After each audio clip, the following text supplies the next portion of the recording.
오늘의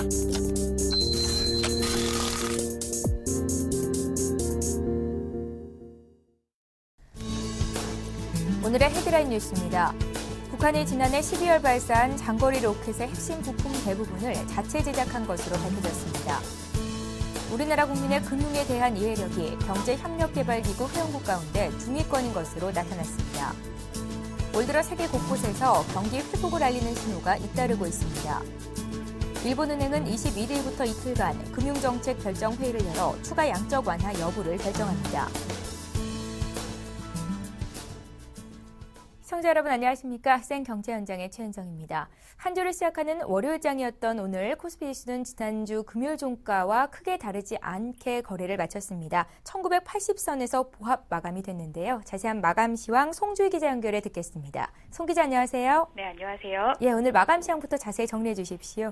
네, 오늘 코스피 지수는 0.99포인트 내린 1986.86으로 마감하며 약보합을 기록했습니다. 어제 뉴욕 증시는 예상보다 부진한 소비 심리 지수와 엇갈린 기업 발표 소식에 혼조 마감했는데요. 개인의 순매수에 힘입어 상승 출발한 코스피는 기관의 1,700억 원 넘는 매수 지원에도 불구하고 외국인의 대규모 매도세에 밀려 보합 마감했습니다. 기관과 개인이 각각 1,760억 원, 117억 원 순매수했지만 외국인이 1,878억 원 매도 우위를 보이며 지수를 끌어내렸습니다. 업종별로는 비금속 광물이 4.28% 오른 가운데 섬유의복과 통신업, 은행, 보험, 금융업 등이 1% 넘게 올랐습니다. 전기가스업과 전기전자, 제조업 등은 약세를 나타냈습니다. 시가총액 상위 종목 중에서는 SK이노베이션과 SK텔레콤이 각각 3.05%씩 오르며 강세를 나타냈고 삼성생명과 KB금융, 현대모비스, 신한지주 등도 상승했습니다. 삼성전자가 1.76% 하락한 가운데 기아차, 현대차가 1% 넘게 빠졌고 한국전력과 LG화학도 약세를 보였습니다. 코스닥은 오늘 2.42포인트 오른 514.66으로 마감했습니다.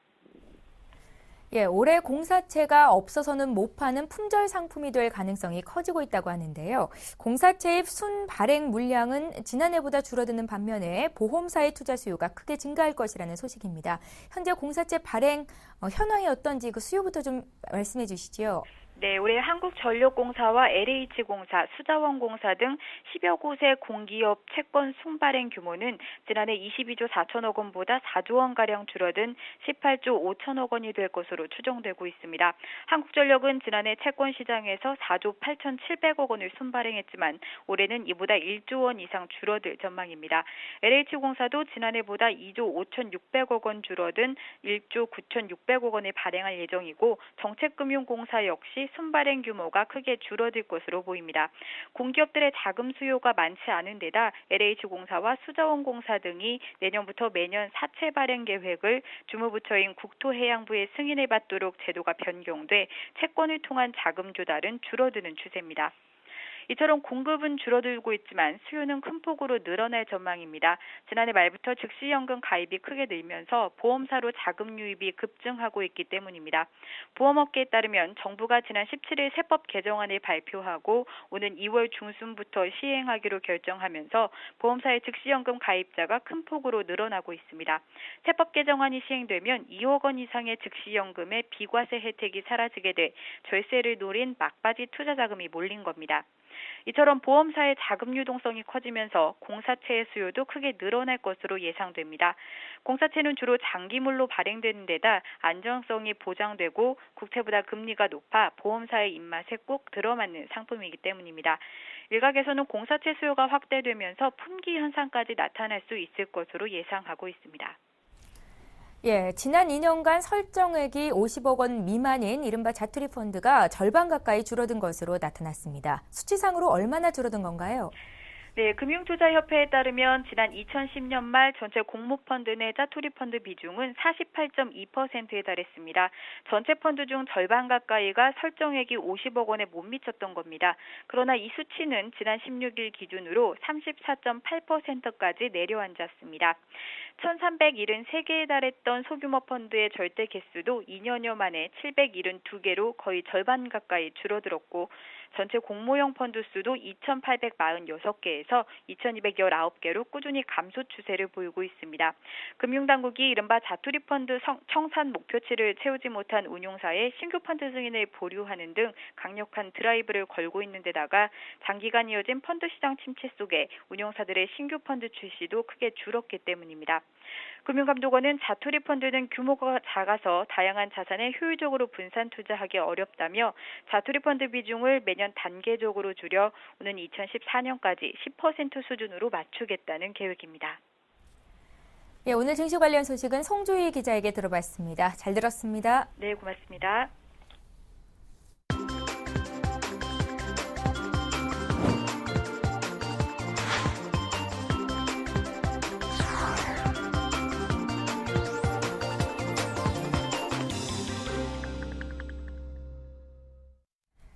오늘의 주요 뉴스입니다.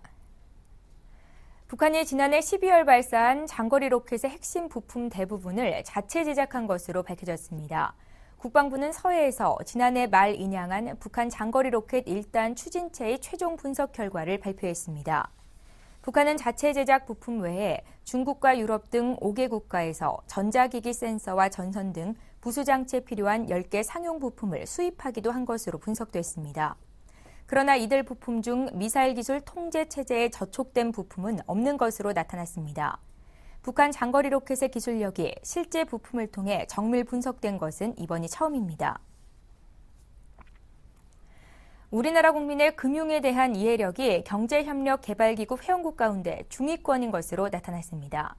한국은행이 발표한 우리나라의 금융 이해력 측정 결과를 보면 우리나라 국민의 금융 이해력은 22점 만점에 14.2점으로 조사됐습니다. 이는 같은 조사로 측정한 경제협력개발기구 14개국의 평균을 소폭 웃도는 수준으로 체코와 함께 공동 7위를 기록했습니다. 금융지식과 금융행위는 학력이 낮을수록 지방일수록 소득이 낮을수록 점수가 떨어졌습니다.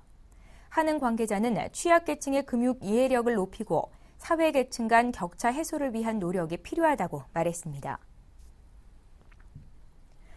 올 들어 세계 곳곳에서 경기 회복을 알리는 신호가 잇따르고 있습니다.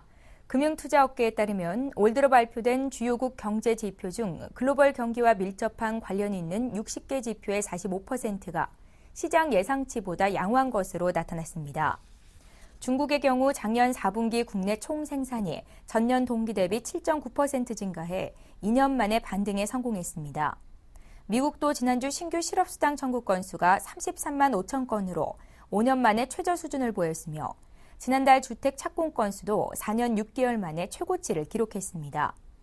그러나 유로존의 경우 소비자 기대지수 등 투자 심리 지표는 시장 예상을 웃돌았지만 제조업 구매자 관리 지수, 산업 생산, 소매 판매 등의 지표는 예상치에 미치지 못해 다른 주요국에 비해 회복세가 약한 것으로 나타났습니다.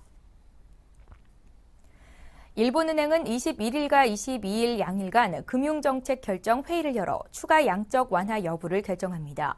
일본 정부와 중앙은행이 물가 상승률 목표를 2%로 끌어올리기로 합의했다고 요미우리 신문 등 일본 언론이 전했습니다. 일본은행은 정부가 요구한 2% 인플레이션 목표를 수용하고 이를 달성하기 위해 양적 완화 정책을 계속하기로 했습니다. 아베 정권은 규제 완화 등 성장 잠재력 강화 조치를 펴는 한편 중장기적으로 재정 건전화도 추진한다는 방침입니다. 일본은행이 금융 완화를 결정할 경우 2003년 5월 이후 9년 반 만에 2개월 연속 금융 완화를 하는 것입니다. 미국 정치권이 국가 부채 한도 인상을 놓고 줄다리기를 거듭하는 가운데 공화당 하원에서 3개월간 한시적으로 부채 한도 증액을 승인하는 안을 이번 주 표결 처리합니다. 이는 공화당이 그동안 부채 한도 협상을 재정 지출 삭감에 연계하겠다는 강경 입장에서 한 발 물러선 것입니다. 그러나 다음 달 말까지 예산안 처리와 관련한 타협안이 도출되지 않을 경우 3월 초로 미뤄놓은 재정 지출 일괄 삭감이 발효될 위험은 여전히 남아 있습니다. 이와 관련해 낸시 펠로시 민주당 하원 원내대표는 이번 제안은 불확실성을 해소하지 못한다며 반대 입장을 밝히기도 했습니다. 미국의 연방정부는 이미 지난해 말 법정 상한선인 1조 6천억 달러를 넘어섰으며 재무부가 연초 긴급 조치를 통해 약 2개월간 시간을 벌어둔 상태입니다. 복권 판매액이 2년 연속 매출 한도를 초과했습니다.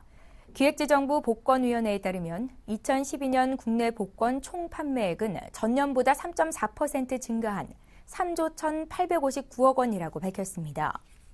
품목별로는 로또 복권 등 온라인 복권이 2조 8,399억 원, 연금 복권 등 인쇄 전자 복권이 3,460억 원어치 팔렸습니다.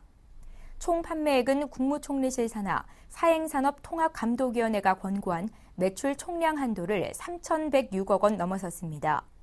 정부는 올해 복권 판매 목표치를 지난해보다 3.2% 증가한 3조 2,879억 원으로 높였습니다.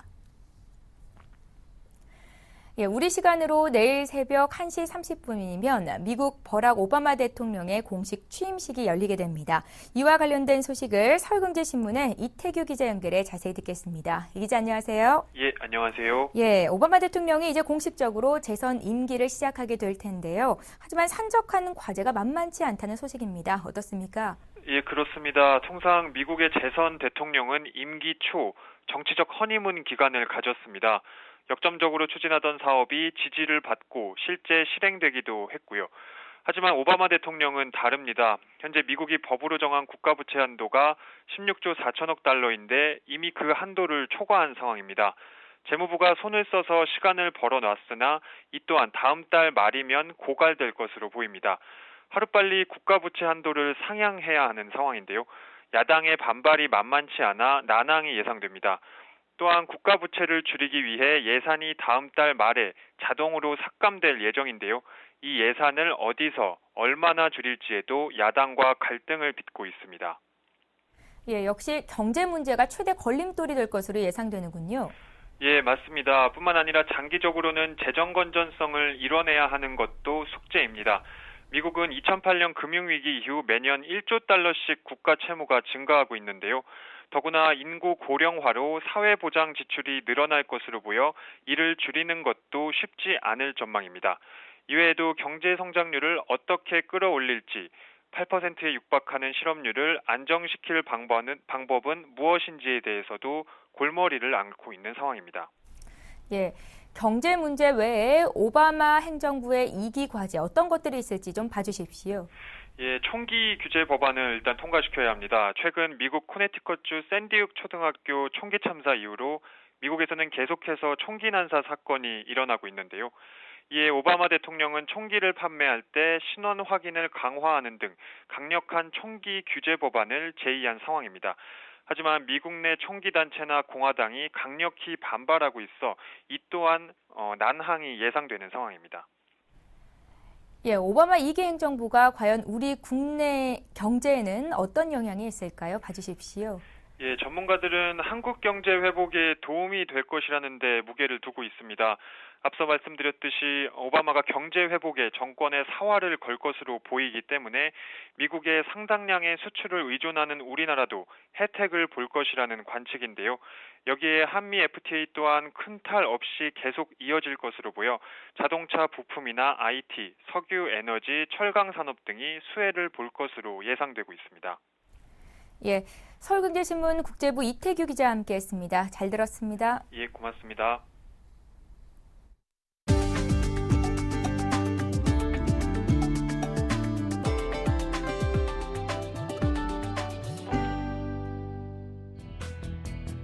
코트라가 우리 기업들의 투자 유망국으로 급부상하는 베트남, 인도네시아, 필리핀 등 VIP 3개국의 진출 전략 보고서를 출간했습니다. 보고서에 따르면 이들 VIP 3국은 안정적인 경제, 정치 개혁을 바탕으로 연평균 5에서 6%의 높은 성장을 지속하면서 글로벌 투자 유망지로 손꼽히고 있습니다. 또 국내 총생산의 절반 이상을 내수가 차지한 데다가 4억 5천만 명에 달하는 노동력과 천연 자원이 결합해 경제 발전이 활발하게 진행 중입니다. 이와 함께 노동 인구가 풍부하고 인구가 젊은 데다가 넥스트 차이나 시장으로 중요성도 두드러지고 있다고 덧붙였습니다.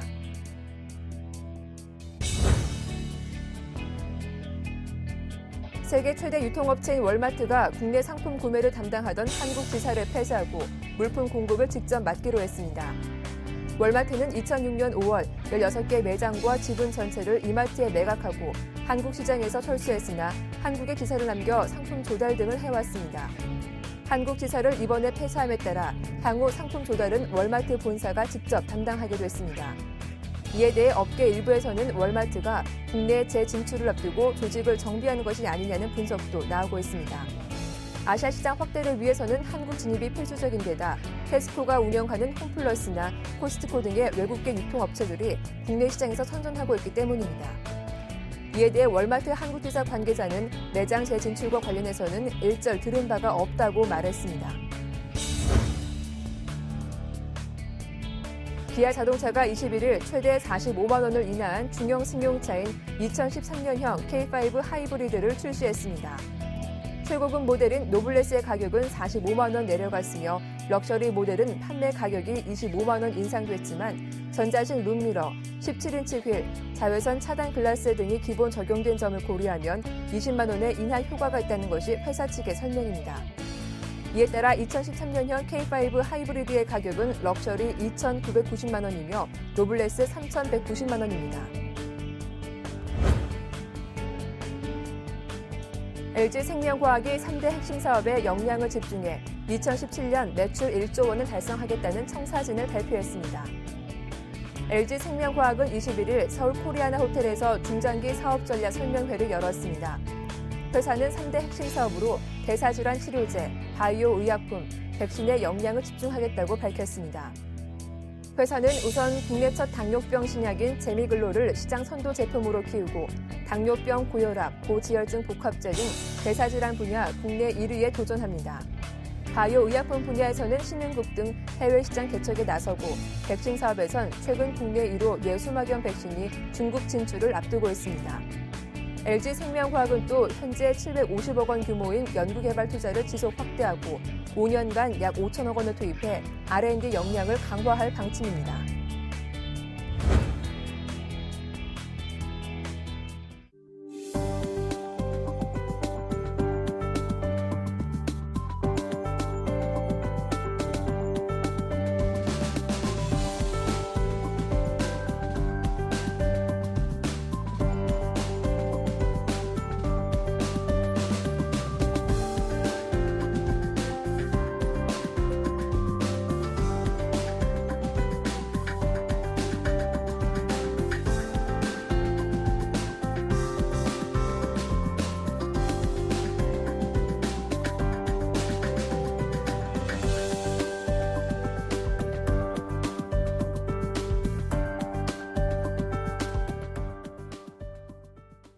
예, 오늘 생경제 현장은 여기까지입니다. 저희는 내일 이 시간에 다시 찾아뵙겠습니다. 시청해주신 여러분 고맙습니다.